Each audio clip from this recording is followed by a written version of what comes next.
प्रभुपाद जी ने हमेशा higher principles को ज्यादा फोकस में रखा, भगवान का नाम, भक्ति, इसको हमेशा प्राइम हाईलाइट में रखना, बजाय कि हम रिचुअल्स को ही हाईलाइट में रखें।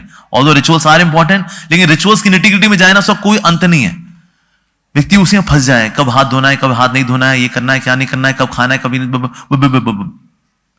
प्रभुपाद ने प्रीचिंग को हाईलाइट किया, हरि नाम को हाईलाइट किया, ये प्रभुपाद की स्पेशलिटी है। So one should know the higher principles, then one can actually progress on the path of bhakti. जैसे प्रभुपाद जी समय में एक समय ऐसा हुआ, प्रभुपाद जी पार्क में जा रहे थे, कहीं से गुजर रहे थे, तो एक डिवोटी था, ही वाज डूइंग गायत्री, तो गायत्री कर रहा था, और प्रभुपाद जी उसके बगल से निकल गए, तो भी वो गायत्री करता रहा, और प्रभुपाद जी बोल के गए, he will fall down, the one who is doing Gayatri, he will fall down. उसने सुन लिया, उसने गायत्री से अपना धागा से आवरात कि Prabhupada you said I will fall down, yes you will fall down. Prabhupada why? Prabhupada ji ने कहा, जिसने तुमको ये गायत्री दी है उसके प्रति रिगार्ड ना दिखाना, which is a higher principle, तुम्हें, क्योंकि you have failed to understand this, that's why you will fall down. Actually होना चाहिए, अगर गुरु को भी आए, ये नहीं हम गायत्री कर रहे हैं, कहते गुरु तो अपना लगे रहेंगे, कोई नहीं, हम तो गायत्री तो पूरी करें ना, उस वक्त गायत्री साथ निकाल, महाराज हमारे लिए को सेवा, वन शुड डू दैट। ऐसे नहीं हम ये सोचें गायत्री दे दी हमसे नाराज हो जाएंगे, ना ना ना ना ना ना।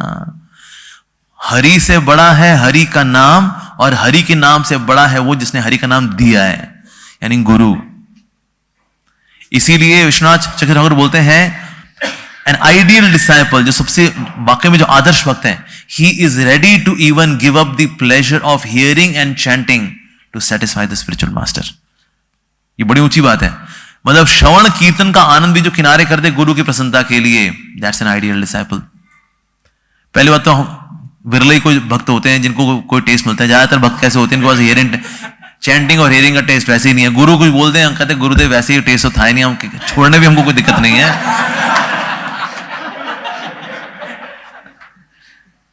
एक समय there was one devotee, he was explaining कि ना हमारे इतनी कन्विक्शन होनी चाहिए कृष्ण के नाम के अंदर कि स्वयं कृष्ण भी आकर के बोले छोड़ दो नाम लेना, तो भी नहीं छोड़ना चाहिए, कृष्णा सब हो जाएगा, ये नहीं होगा। लेकिन बद्ध जीवात्मा तो वेट करती है, एक बार कृष्ण बोल दे कि आप चैंटिंग नहीं करनी, कहता अरे बस जैसे ही प्रभु आपकी इच्छा। हायर प्रिंसिपल, हाँ, this is highest principle. But yes, so one should go for the higher principles in spiritual life. ऐसे और भी बहुत एग्जांपल्स हैं, जैसे कि श्री नरोत्तम दास ठाकुर और रामचंद्र कविराज जी जो हैं, वो अक्सर साथ प्रीचिंग करते थे, और प्रीचिंग करने बड़ा यूनिक स्टाइल था उनका।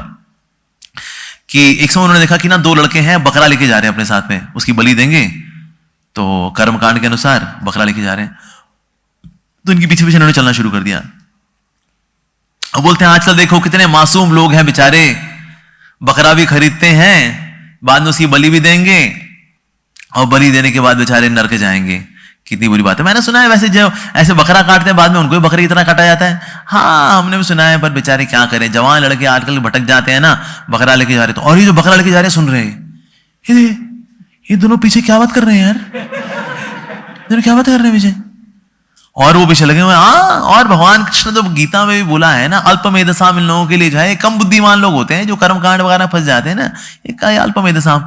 और फिर भागवतम में बताया गया क्या क्या बढ़िया बढ़िया नरक है इन लोगों के लिए, कैसे इनकी भी भुर्जी बनाई जाएगी, जैसे आज भुर्जी बना रहे हैं इनकी भुर्जी बनेगी। तो ये बकरा लेके जा रहे, हम लोग क्या बातें कर रहे हो, तो नरोत्तम दास ठाकुर बोलते हैं हम लोग ऐसे थोड़ा गप मारे थे हम लोग, तो नहीं नहीं नहीं नहीं, आपकी गप्पबाजी नहीं है इसमें, बहुत आप बड़ी विशेष बातें कर रहे हैं, देखिए हम भी बकरा लेके जा रहे हैं बलि के लिए। तो मतलब ये साहब आप जो बता रहे थे कि अल्पमेधसा मतलब हम लोग कम बुद्धिमान है, नहीं हम नहीं बोल रहे, कृष्ण भगवान बोल रहे हैं। अच्छा, तो ये जो हमारे पिताजी बोले बकरा लेकर के आओ, बलि वली चढ़ाएंगे, कर्मकांड करेंगे। अच्छा ठीक है, हम तो बस ऐसे चर्चा कर रहे थे। नहीं नहीं नहीं, चर्चा नहीं जी, आपकी चर्चा बड़ी गंभीर चर्चा थी, क्या करना चाहिए फिर इस बकरे का? बकरे को छोड़ दो, लेकिन हमने खरीदा है, पिताजी ने पैसे दिए थे इसके लिए। दिए तो अब देख लो फिर, बाकी फिर नहीं तो नर्क की कंफर्म टिकट है आप लोगों के लिए, बाकी जैसा आप लोगों को ठीक लगे। नहीं नहीं नहीं, वो जी इनका कहना मान कर उन्होंने कहा आप और बताइए हमको। उनसे शिक्षा लेकर घर पहुंचे, पिता ने कहा बकरा कहाँ है? कहते पिताजी वो बकरा तो छोड़ दिया हमने। क्या बकरा तुमने खरीदा भी, बकरा तुमने आगे छोड़ भी दिया, क्यों? है पिताजी हम चल रहे थे तो अच्छा हुआ, पीछे दो लोग गप मार रहे थे, वो गप हमने सुन ली, उस गप के अनुसार बताया हम लोग अल्पमेध साम है, हम लोग कम बुद्धिमान है, और हमारे लिए नरक भी है, 1 2 3 बढ़िया बढ़िया नरक है, कंफर्म टिकट है, आरएसी भी नहीं है हमारे लिए, कंफर्म टिकट है। कौन है? कोई वो नरोत्तम दास ठाकुर करके हैं। अच्छा, कहा ये तो भाई बहुत खतरनाक है, ये लोग मेरे बच्चों को पोल्यूट कर दिया। अगल बगल के लोग भी थे, उन्होंने बलि देना छोड़ दिया, कहते हैं भाई पूरा गांव पोल्यूट हो रहा है। ये पहुंच गए राजा के पास, राजा के पास पहुंचे, महाराज की जय हो, महाराज की जय हो। महाराज आपको पता है आपके राजपाट में क्या चल रहा है? क्या चल रहा है? एक व्यक्ति है, नरोत्तम दास ठाकुर नाम का व्यक्ति है, ये पता नहीं क्या बता रहा है। देखिए बकरे की बलि आती रही है, चढ़ती रहती है, तभी तो हमारे यहां सब कुछ इतना वैभवशाली रहता है। ये पता नहीं कौन सा ये सिद्धांत लेकर के आए हैं। हमारा बच्चा बोल रहा है ये ऊंचा सिद्धांत है, हम लोग तो अल्पमेध साम वाले सिद्धांत में चल रहे थे इतने समय से। ये इस आदमी ने तो मेरे बच्चों को नहीं छोड़ा महाराज। तभी वहां का एक उनका जो मुख्यमंत्री था खड़ा हो गया, महाराज ये आदमी गलत बोल रहा है, नरोत्तम दास ठाकुर भगवान के शुद्ध भक्त है महाराज। क्या देखिए आपका खुद का महामंत्री पॉल्यूट हो चुका है, बहुत स्कॉलरली बनता है नरोत्तम दास ठाकुर, सबके सामने इसकी बेइज्जती करनी चाहिए आपको। आप यहां को ढंका बंदा है। राजा ने कहा हमारे यहां का ढंका एक व्यक्ति है, वो रूप नारायण चक्रवर्ती जी कहां पर है? वो नीचे बैठे हुए थे और वो बड़ी गंभीर मुद्रा में थे। उनको देख के लगे ब्राह्मण गया, ये दमदार आदमी है यार, ये छक्के छोड़ा देगा नरोत्तम दास ठाकुर के। क्या जी आपके अरे ये हमारे रूपनारायण चक्रवर्ती स्कॉलर है जी। अच्छा यस, मेरे कुछ डिसाइपल्स हैं, आप उनको लेकर के जाइए, आपको सत्य का प्रकाश हो जाएगा। तो वाह क्या बात है, क्या कॉन्फिडेंस है बंदे में भाई, बहुत बढ़िया। ये उनके शिष्यों को लेकर के वहां पहुंचे। वहां पर नरोत्तम दास ठाकुर जी क्या, वहां तो गंगानारायण चक्रवर्ती ने ही धो डाला उनको। ये लोग बड़े शर्मसार होकर वापस सर झुका करके, सर छुपाते छुपाते ये लोग आए, वापस आए। जब ये बात पता लगी तो ब्राह्मण ने कहा अरे, तो फिर से गए राजा के पास, राजा जी आपके रूपनारायण चक्रवर्ती के ये शिष्य तो पिटपिटा करके आए हैं, ये इनके सारे के सारे आर्गुमेंट्स के छित्तर काट दिए उनके शिष्य ने। नरोत्तम दास ठाकुर तो छू ही नहीं पाए। क्या भेजा आपने? इस आपके रूपनारायण चक्रवर्ती को देख करके तुम्हारा बड़ा कॉन्फिडेंस बढ़ गया था, और ये जो है इसके तो शिष्य ने ये अपने बेइज्जती करा के लेके आए। तो मुझको तो ये आदमी भी लग रहा है उसके साथ मिला ही हुआ है आपका रूपनारायण चक्रवर्ती। तो रूपनारायण चक्रवर्ती ने कहा जी देखिए पहली बात तो मैं अपना आधार कार्ड आपको दूं, मैं कौन हूं? मैं वो व्यक्ति हूं जो कि नरोत्तम दास ठाकुर जी के शिक्षा गुरु श्री जीव गोस्वामी से पिटा हुआ है।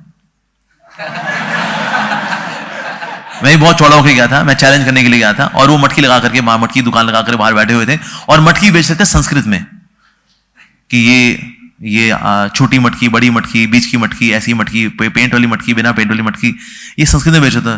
तो मैं उनके पास गया तो उसने कहा चलो हमारे से थोड़ा बातचीत ही कर लो, तुम बड़ा चैलेंज कर रहे थे रूप गोस्वामी सनातन गोस्वामी जी को, हमसे बातचीत कर लो भाई थोड़ी सी। उसके बाद जो श्री जीव गोस्वामी नाम की व्यक्ति ने जो कि बाहर मटकी बेच रहा था, उसने जो मेरे छित्तर काटे, तो उसके बाद मैं समझ गया था भाई ये तो एक्स्ट्राऑर्डिनरी है। उसके बाद उसने मेरे से मेरे विजय पत्र भी ले लिए थे। तो मुझको पता लगा था जो श्री जीव गोस्वामी जी के स्टूडेंट हैं श्री नरोत्तम दास ठाकुर, उनसे जाके जो पंगा लेने के लिए जा रहा है सिर्फ अपनी बेइज्जती ही कराने के लिए जा रहा है वो।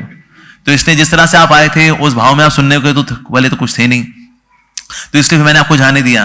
क्योंकि मैं अगर आपको बताता कि उनका सिद्धांत क्या है, भक्ति का सिद्धांत क्या है, तो आप समझ नहीं पाते, क्योंकि आप निचले सिद्धांत से इतने अधिक अटैच्ड हैं कि आप ऊंचे सिद्धांत को समझ नहीं पाते। इसलिए आपको यह झटका जरूरी था। इसलिए मैंने कहा लेके जाइए, आइए, हम भी पिटे थे, मेरे शिष्य पिटेंगे, जाइए होके आइए। तो जो लोग अपनी ओपिनियन से, जो विशेष रूप से जो कि शास्त्रों के ऐसे नियम हैं जो कि शुद्ध भक्ति के नियम, उनसे बहुत अटैच रहते हैं, इसलिए फिर ये ऊंचे नियमों को समझ नहीं पाते। फिर उनको हैरान हो रही होती है ऐसे कैसे हो गया, वैसे कैसे हो गया, उनको हैरानी हो रही होती है। But this is how this happens to any person who is attached to the principles who are lower level principles. वास्तव में एक और बहुत ही सुंदर उदाहरण आता है श्री भक्ति सिद्धांत सरस ठाकुर प्रभुपाद जी के जीवन में। उनके शिष्य थे, अक्सर वो भी जाया करते थे, डोनेशन मांगने के लिए जाया करते थे। और डोनेशन मांगने के लिए जाते थे तो डोनेशन इतनी नहीं मिलती थी, कम मिलती थी।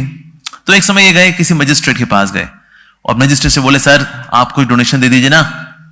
बोला देखिए डोनेशंस तो मैं इतनी नहीं दे पाऊंगा, तो डिसाइपल्स ने कहा तो ऐसा करिए, आपकी जो गाड़ी है ना जिसमें लिखा हुआ है मैजिस्ट्रेट, वो स्टिकर जिसपे लगा हुआ, वो गाड़ी दे दीजिए बस हमको, उस पर जाकर के हम डोनेशन मांग लेंगे। तो शिष्य उस समय जाते थे, दुकानों में जाते थे, और जी हरे कृष्णा, गाड़ी देखो किसकी है? तो मैजिस्ट्रेट साहब की गाड़ी में आप, हाँ और कहें तो अब देख लो डोनेशन कितनी देने का था। नहीं, मैजिस्ट्रेट साहब की गाड़ी आई है तो डोनेशन तो अच्छी वाली बनती है। तो उन्होंने क्या किया, उनको वो डोनेशंस दी। अभी डोनेशंस ली, एक जगह दूसरी जगह ये डोनेशन वो डोनेशन, बल्कि भक्तों के लिए बनियाने, उनके लिए सॉक्स, उनके लिए कपड़े, कुर्ते, धोतियां, वो भी लोड करके गाड़ी में डाल करके पहुंचे और गुरु के पास पहुंचे। गुरु महाराज बहुत सारे डोनेशन भी लेकर के आए हैं और साथ साथ सबके लिए कुर्ते और धोतियां, बनैन और सॉक्स और ये सब भी लेकर के आए हैं। गुरुदेव ने कहा तुम ये ऐसे कैसे लेकर के आए? गुरु महाराज हमने बुद्धि लगाई अपनी, हमने मजिस्ट्रेट को बोला, हमको पता है मजिस्ट्रेट पैसा देगा नहीं, कम से गाड़ी दे दे अपना, बस हम बस गाड़ी ले ली हमने, उसकी गाड़ी में जहां जहां गए सबने ऐसे दिया मानो हम हफ्ता वसूल करने के लिए आए हैं।